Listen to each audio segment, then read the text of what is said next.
ನಮಸ್ತೆ ಎಲ್ರಿಗೂ. Welcome back to my new vlog. Friends, ಇವತ್ತು ನಾನು ದೊಡ್ಡ ಪತ್ರೆಯಿಂದ ರಸಮ್ನ ಮಾಡ್ತಾಯಿದ್ದೀನಿ. ಆ ರೆಸಿಪಿನ ನಿಮ್ಮ ಜೊತೆ ಶೇರ್ ಮಾಡ್ಕೊಳ್ತಾ ಇದ್ದೀನಿ. ಯಾರೆಲ್ಲ ಮೊದಲಿಗೆ ನನ್ನ ಚಾನಲ್ನ ನೋಡ್ತಾ ಇದ್ದೀರಾ, ಪ್ಲೀಸ್ ಸಬ್ಸ್ಕ್ರೈಬ್ ಮಾಡಿಕೊಂಡು ವಿಡಿಯೋನ ಎಲ್ಲೂ ಕೂಡ ಸ್ಕಿಪ್ ಮಾಡದೆ ಕೊನೆ ತನಕ ನೋಡಿ. ತಡ ಮಾಡೋದು ಬೇಡ, ವಿಡಿಯೋನ ಶುರು ಮಾಡೋಣ.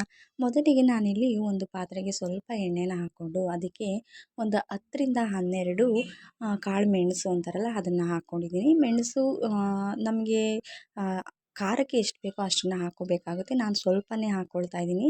ನೀವು ಬೇಕಂದರೆ ಜಾಸ್ತಿನೂ ಕೂಡ ಹಾಕ್ಕೋಬೋದು. ಹಾಗೆಯೇ 1 ಟೀ ಸ್ಪೂನಷ್ಟು ಜೀರಿಗೆನ ಹಾಕ್ಕೊಂಡಿನಿ. ಅದ್ರ ಜೊತೆಗೇ 10ರಿಂದ 12 ಎಲೆಗಳು, ದೊಡ್ಡ ಪತ್ರೆದು ಎಲೆಗಳನ್ನ ಹಾಕ್ಕೊಂಡಿದ್ದೀನಿ. ಅದನ್ನು ಚೆನ್ನಾಗಿ ಫ್ರೈ ಮಾಡ್ಕೋಬೇಕಾಗುತ್ತೆ.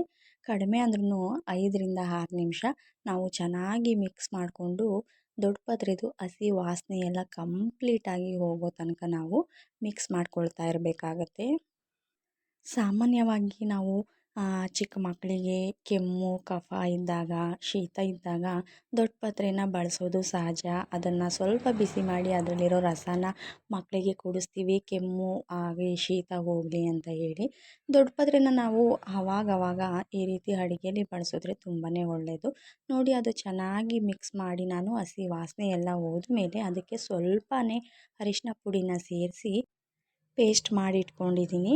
ಹಾಗೆ ಈಗ ಒಂದು ಪಾತ್ರೆಗೆ ಸ್ವಲ್ಪ ಎಣ್ಣೆನ ಹಾಕಿಬಿಟ್ಟು ಸ್ವಲ್ಪ ಅಷ್ಟೇ ನಾನು ಸಾಸಿವೆನ ಹಾಕ್ಕೊಂಡಿದ್ದೀನಿ. ಹಾಗೆ ಅರ್ಧ ಟೀ ಸ್ಪೂನಷ್ಟು ಜೀರಿಗೆನ ಸೇರಿಸ್ಕೊಂಡಿದ್ದೀನಿ. ಹಾಗೆ 1-2 ಒಣಮೆಣಸಿನ್ಕಾಯಿ, ಹಾಗೆ 2 ಗರಿಯಷ್ಟು ಕರಿಬೇವನ್ನು ಸೇರಿಸ್ಬಿಟ್ಟು ನಾನು ಒಗ್ಗರಣೆನ ಕೊಟ್ಕೊಳ್ತಿದ್ದೀನಿ. ಅದಕ್ಕೇ ಒಂದು ಚಿಟಿಕೆಯಷ್ಟು ಇಂಗನ್ನು ಕೂಡ ಸೇರಿಸ್ಕೊಳ್ತಾ ಇದ್ದೀನಿ. ಇದಿಷ್ಟು ಆದಮೇಲೆ ನಾವು ಪೇಸ್ಟ್ ಮಾಡಿ ಇಟ್ಕೊಂಡಿರ್ತೀವಲ್ವ ದೊಡ್ಡ ಪತ್ರೆ, ಅದನ್ನು ಈಗ ಒಗ್ಗರಣೆ ಜೊತೆಗೆ ಸೇರಿಸ್ಕೊಳ್ತಾ ಇದ್ದೀನಿ. ಹಾಗೆ ಇದು ರಸಮ್ ಅಲ್ವಾ, ಸ್ವಲ್ಪ ತೆಳುವಾಗಿದ್ರೇ ಚೆನ್ನಾಗಿರುತ್ತೆ. ಗಟ್ಟಿ ಇದ್ದರೆ ಅಷ್ಟು ರುಚಿ ಇರೋಲ್ಲ. ಹಾಗೆಯೇ ನಾವು ಇದನ್ನು ಅನ್ನದ ಜೊತೆಗೆ ಸರ್ವ್ ಮಾಡ್ಕೋಬೋದು. ಹಾಗೆ ಕೆಲವೊಂದು ಸಲ ನಾವು ಏನು ಮಾಡ್ತೀವಿ, ಈಗ ರೈಸ್ ಜೊತೆ ತಗೊಳಕ್ಕಾಗಲ್ಲ ಅಂದಾಗ, ತುಂಬ ಕಫ ಕೆಮ್ಮು ಇದೆ ಅಂತ ಅಂದಾಗ ಇದನ್ನು ಹಾಗೇನೂ ಕೂಡ ಕುಡಿಬೋದು ಈ ರಸಮ್ನ. ತುಂಬ ರೆಸಿಪಿಗಳನ್ನ ಟ್ರೈ ಮಾಡ್ಬೋದು ದೊಡ್ಡ ಪಾತ್ರೆಯಿಂದ. ಗೊಜ್ಜು ಅಥವಾ ಚಟ್ನಿ ತುಂಬಾ ಚೆನ್ನಾಗಿರುತ್ತೆ ಇದೆಲ್ಲ ಟ್ರೈ ಮಾಡಿದ್ರೆ. ಹಾಗೆ ಕೊನೆಯಲ್ಲಿ ನಾನು ಸ್ವಲ್ಪನೇ ಬೆಲ್ಲನ ಕೂಡ ಸೇರಿಸ್ಕೊತಾ ಇದ್ದೀನಿ.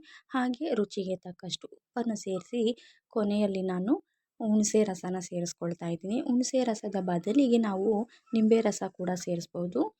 ನಿಂಬೆ ರಸನ ಸೇರಿಸೋದಾದರೆ ಈಗ ಸಾಂಬಾರನ್ನ ಕುದಿಸುವಾಗ ಸೇರಿಸ್ಕೋಬಾರ್ದು. ಲಾಸ್ಟಲ್ಲಿ ನಾವು ಸ್ಟವ್ನ ಆಫ್ ಮಾಡಿ ಆದಮೇಲೆ ನಿಂಬೆ ರಸನ ಸೇರಿಸ್ಬೋದು, ಹುಣಸೆ ರಸ ಹಾಕಲಿಲ್ಲ ಅಂತ ಅಂದಾಗ.